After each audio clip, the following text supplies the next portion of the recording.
You dudes, Oren here. Welcome to the Week 10 Fridge Magnet Power Rankings. And I think we're definitely at a point in the season where the record is definitely reflective of how good a team is. And that old saying goes, you are as good as your record says you are. So a lot of it is going to be based on that. And then, just a bunch of intuition and statistics and blah. I've kind of been hooked on that Olivia Rodrigo song a little bit lately, so forgive me for that. So, without further ado, number one, the Philadelphia Eagles. They are the only team in the NFL who just has one loss in this season so far. They just got done playing the Dallas Cowboys in an epic back and forth that type of game. So that's exactly the type of game you want to watch for your game of the week. And they beat another good team, the Dallas Cowboys, one of arguably their biggest rival. And the tush push, no team still seems to have an answer for it. So until proven wrong, the Eagles are the top team, and they got the best record out of everybody right now. Number two, arguably the AFC version of the Eagles, the Baltimore Ravens. And oh man, it's so nice to see them do the same thing that they did to the Lions that they did to another team that you hate, and that's the Seattle Seahawks, a 37-3 game on their home. Lamar Jackson's looking legit. The receiving options are great. The defense is lights out. They know what they're doing, and it doesn't look like very many teams have an answer for them. It's really just about how much effort they give into the game, whether or not they're going to blow you out or it'll be a close game. So their only weakness seems to be their own division whenever they play those teams like the Steelers and all that. So number three, the only other team that has the same record as Baltimore, tied for second place, the Kansas City Chiefs.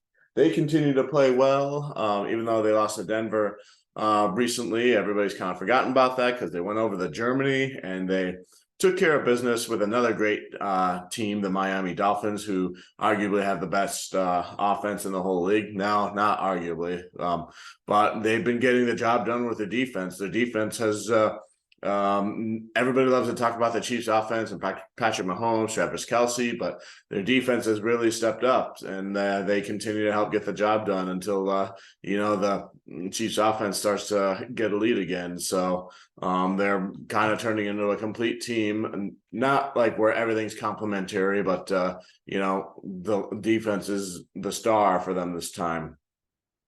And then the next best record from an NFC team and an AFC team, and you can argue and flip-flop either one of these. Number four, the Detroit Lions, and number five, the Jacksonville Jaguars. Why do I have the Lions ahead of Jacksonville, aside from bias, since I'm a Lions fan?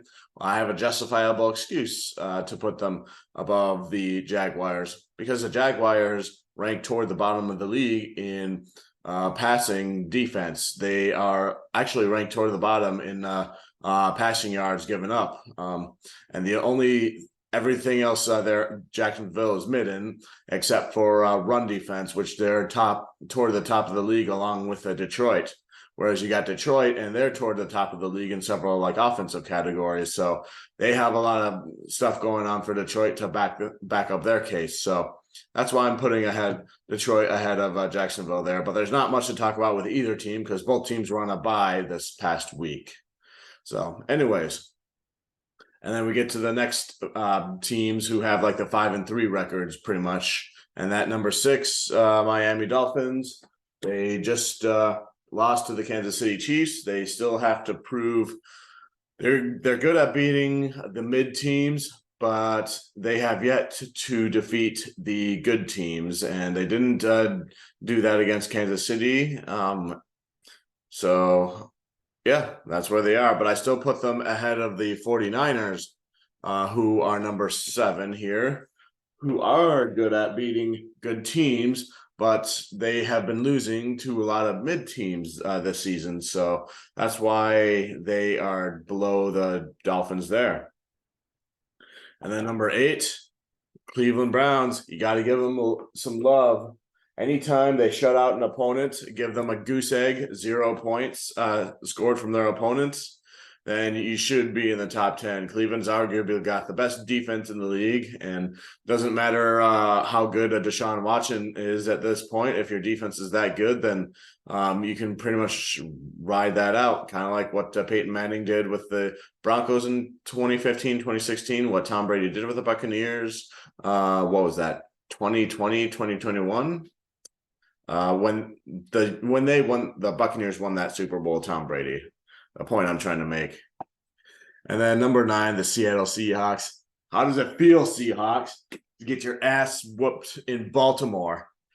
Not so fun, is it?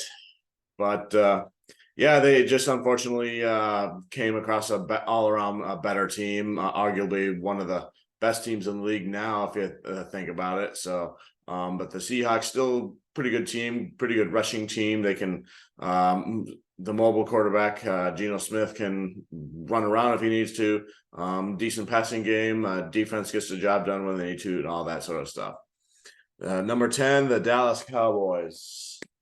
They still play the Philadelphia Eagles super well. I feel like they still deserve to be in the top 10. They're still one of the best teams in the NFC, so you got to still show them some love, even though they have, 3 losses now this season. So they're pretty much right around where you would expect them to be this season as an objective NFL fan. So anyway, to recap, number 1, the Eagles, number 2, the Ravens, number 3, the Chiefs, number 4, the Lions, number 5, the Jaguars, number 6, the Dolphins, number 7, the 49ers, number 8, the Cleveland Browns, number 9, the Seattle Seahawks, number 10, the Dallas Cowboys.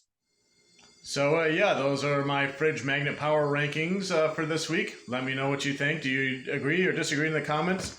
Let me know. And as always, go Lions, one pride.